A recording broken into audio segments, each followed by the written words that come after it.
Les praticiens de l'époque qui étaient initiés aux œuvres hermétiques savaient que notre monde matériel n'est que l'image rémanente du monde spirituel. En réalité, lorsque vous vivez dans le monde matériel, vous êtes sous l'influence de ces forces-là. Il est l'heure de quitter les religions. Quitter les religions. Cet empire est en train de créer des dogmes, a créé des dogmes qui a amené des personnes dans des conditionnements. Bon nombre de personnes sont autour de nous, sont en train de suivre la religion sans se remettre en question. Ne se pose même plus la question de pourquoi est-ce ce que je crois. Ceux qui commencent un peu à raisonner vont poser des questions simples, mais à partir du moment où ils vont poser ces questions près de membres de leur institution religieuse, on va leur dire tu t'égares, tu te perds, réfléchis, qu'est-ce qui se passe? En gros, ils vont jouer le rôle de bourreau, ils vont essayer de te ramener dans des cases. La première chose à savoir, c'est que la vérité est en vous. Le divin est en soi. Les religions sont pour les sociétés primitives depuis la nuit des temps. Mais les sociétés les plus avancées n'avaient pas de religion. L'Égypte antique, la Grèce antique, c'est un exemple. Mais bon nombre de civilisations n'avaient pas de religion.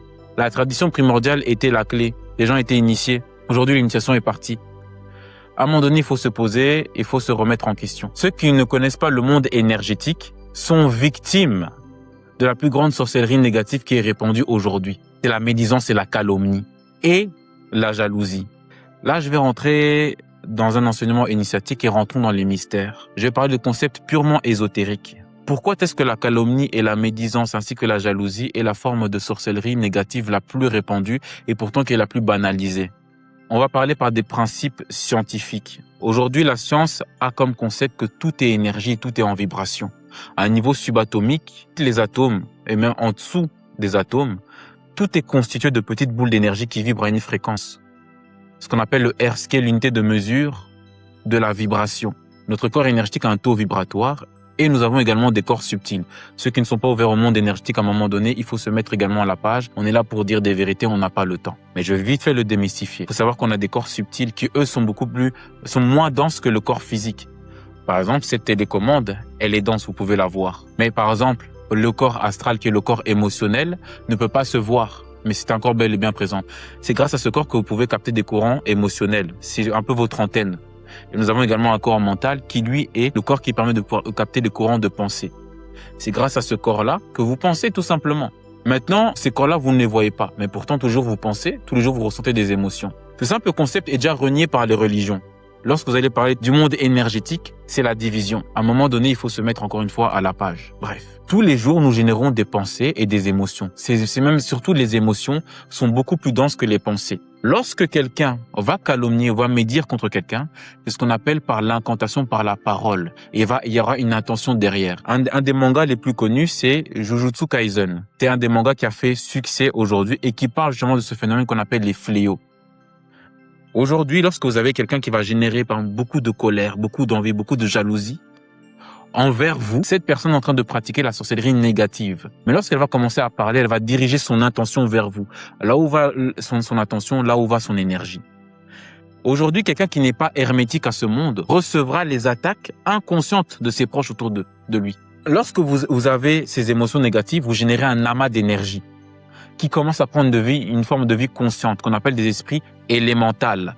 Ces esprits sont en train d'être produits. Et lorsque votre intention, votre énergie va être pointée, dirigée directement vers une personne, vous avez fait de la sorcellerie négative. Vous avez par l'incantation, par la parole et par l'énergie, transmis un sort, même si vous n'en rendez pas compte. Et beaucoup de personnes qui n'ont pas suivi de thérapie énergétique ont des brèches. Ces mêmes esprits élémentaux vont se loger dans les brèches. C'est l'une des sorcelleries négatives la plus répandue et la plus banalisée. Et pour vous, ça, c'est normal. Là où il y a le divin, on le reconnaît. On reconnaît un arbre à ses fruits. Comme diraient justement les Écritures, parce que beaucoup se basent sur les Écritures.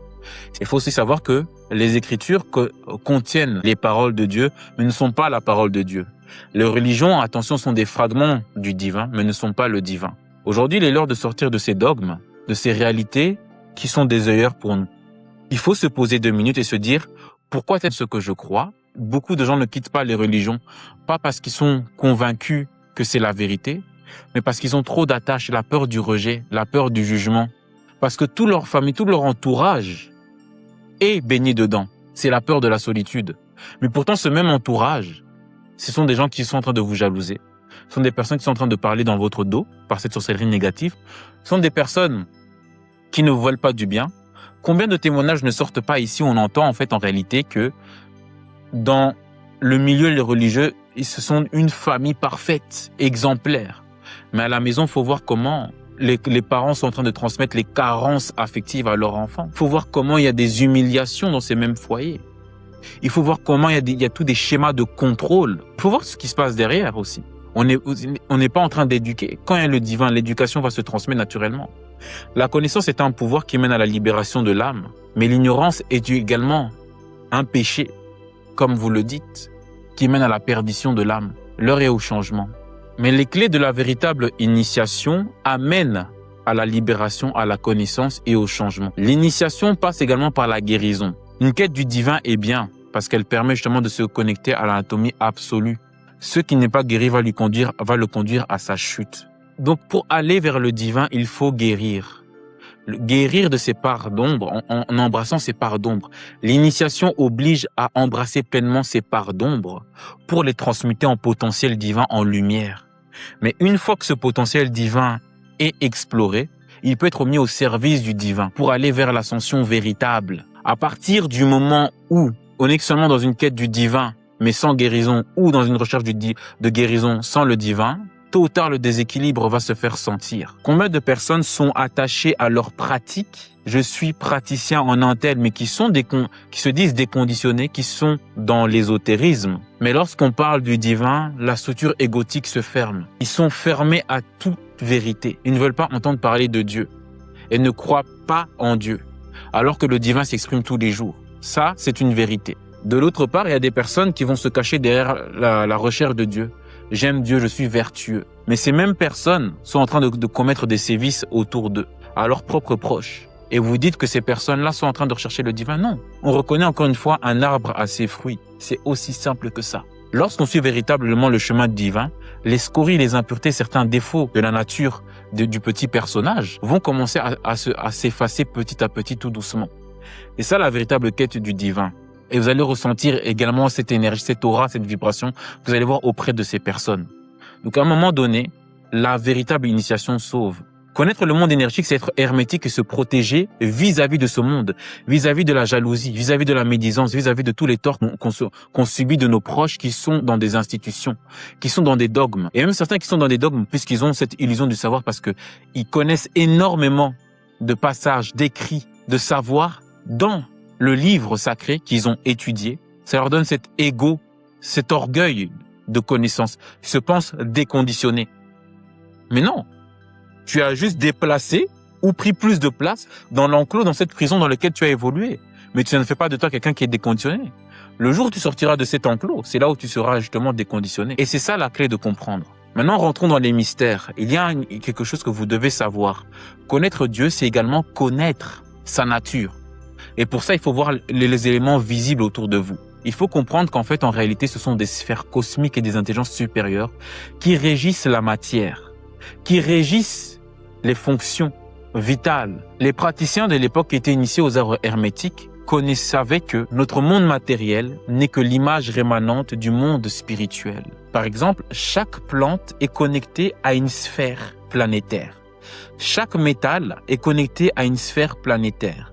Chaque pierre, cristaux pour les gens qui sont dans la lithothérapie, est connecté à une sphère planétaire. Chaque scène de vie, chaque comportement, chaque situation, chaque caractère est connecté également à une sphère planétaire. En réalité, lorsque vous vivez dans le monde matériel, vous êtes sous l'influence de ces forces-là. Donc tout ce que vous faites dans votre vie est sous l'influence de ces forces-là. C'est ce qu'on appelle également l'astrologie, l'étude de ces astres. Et nous, en tant qu'humains, en tant qu'initiés, de comprendre également que sont ces forces cosmiques plutôt qui régissent notre vie afin de comprendre notre cheminement dans cette matière pour révéler le potentiel divin en nous. Cela passe également par la guérison en comprenant le monde énergétique par l'initiation. Mais également en étant tout d'abord la première marche, c'est d'abord de pouvoir se protéger, d'être hermétique à ce monde, de toute influence. Et cela passe par ce qu'on appelle les soins énergétiques. Malheureusement, beaucoup de praticiens se disent faire des soins énergétiques, mais ces mêmes praticiens-là ne sont pas connectés au divin. Et beaucoup de gens disent, oui, mais les soins énergétiques, c'est du pipeau. Évidemment, tu as été chez quelqu'un qui ne connaît pas le divin et qui n'est pas initié aux sciences hermétiques, Aujourd'hui, à un moment donné, il faut dire la vérité, c'est l'heure de l'initiation. Nous sommes face à une période transitoire de l'humanité où nous sommes en train d'amener un grand rassemblement d'initiés. Je m'adresse uniquement aux personnes qui sont en quête de vérité. Si vous voulez connaître la vérité, si vous voulez avancer, cela passe, oui, à un moment donné par, quand on dit comme la phase de l'ermite, dans le coin secret du cœur, mais à un moment donné, il faudra être exposé, il faudra dire les vérités sur la table. Il faudra assumer qui vous êtes, il faudra assumer votre personnalité, il faudra montrer au monde votre réalité. Montrer au monde qu'est-ce qui vous transcende. L'ancien système est en train de s'effondrer. C'est ce qu'on appelle le système mondial de l'empire de la religion. Aujourd'hui, il y a ce qu'on appelle cette transition qui amène à la grande guerre spirituelle. Comme Emmanuel Macron disait, nous sommes en guerre. Qu'est-ce que ça voulait dire par là? L'initié lit entre lignes, il sait que nous sommes en guerre spirituelle. Il y a deux forces qui sont en train de s'opposer. Aujourd'hui, l'ombre a pris plus de place que la lumière. La preuve, la guerre entre les hommes et les femmes, ces débats-là qui sont en train de venir. Mais en réalité, cette guerre, elle est due à quoi? Au déséquilibre du couple alchimique intérieur. Tant que les personnes n'ont pas retrouvé leur équilibre, leur polarité, ce qu'on appelle les éléments masculins et les éléments féminins qui vous constituent, vous ne pourrez jamais connaître le divin parce que le divin se trouve dans l'espace du milieu. C'est ce qu'on appelle l'espace transcendantal. Et c'est là que vous commencez à télécharger, être un canal de lumière. Il faut commencer à spiritualiser la matière, rendre la matière spirituelle. À travers cette vidéo, je vais tout simplement vous dire d'aller faire un appel à l'action. On commence tout d'abord le chemin d'initiation par la guérison, par des vrais soins, par des vrais thérapeutes qui sont initiés. Si vous voulez suivre mon cursus initiatique, je vous invite à prendre un appel stratégique avec moi afin qu'on puisse voir votre situation. Avant cela, bien évidemment, comprenez aujourd'hui que nous sommes à une ère de transition et l'heure au changement est là. Si vous ne nous assumez pas, vous ne prenez pas position aujourd'hui, vous allez justement, sans vous en rendre compte, l'ignorance va vous amener à servir inconsciemment certaines forces régressives à cause de la société d'aujourd'hui, car aujourd'hui, nos élites servent des entités négatives pour leur propre intérêt. Tout ce que nous connaissons par rapport aujourd'hui du baalisme qui pourra faire être le sujet d'une prochaine vidéo est bel et bien réel. Depuis la nuit des temps, il y a deux combats. Ceux qui veulent servir Baal et ceux qui veulent réellement suivre le cheminement vers le divin. Aujourd'hui, je pose le point d'honneur. Il est l'heure de commencer à ouvrir les yeux, à comprendre le monde invisible et à chercher la guérison. Car ce qu'on ne guérit pas est projeté sur les autres. N'oubliez jamais ceci à vous qui êtes en quête de vérité. C'est un chemin difficile, mais il faut beaucoup de courage. Comme on dit aussi dans les Écritures, qui contiennent la parole de Dieu, mais ne sont pas la parole de Dieu, le prophète est reconnu partout sauf dans sa propre maisonnée. Le degré de conscience des personnes qui vous entourent n'est peut-être pas forcément assez conséquent pour voir qui vous êtes réellement, votre lumière. Ou peut-être ils voient cette lumière, mais par un cœur qui n'est pas réellement de le divin, il y aura la comparaison. Un cœur guéri applaudira vos exploits, un cœur blessé tentera de vous rabaisser ou inconsciemment. C'était tout pour moi. Je vous invite à pouvoir prendre rendez-vous avec moi en lien en bio, en commentaire autour de cette vidéo, peu importe, ou contactez-moi par message privé. Je répondrai volontiers afin qu'on puisse avoir un appel stratégique ensemble pour commencer ce cheminement de guérison et d'élévation vers le divin. Amen.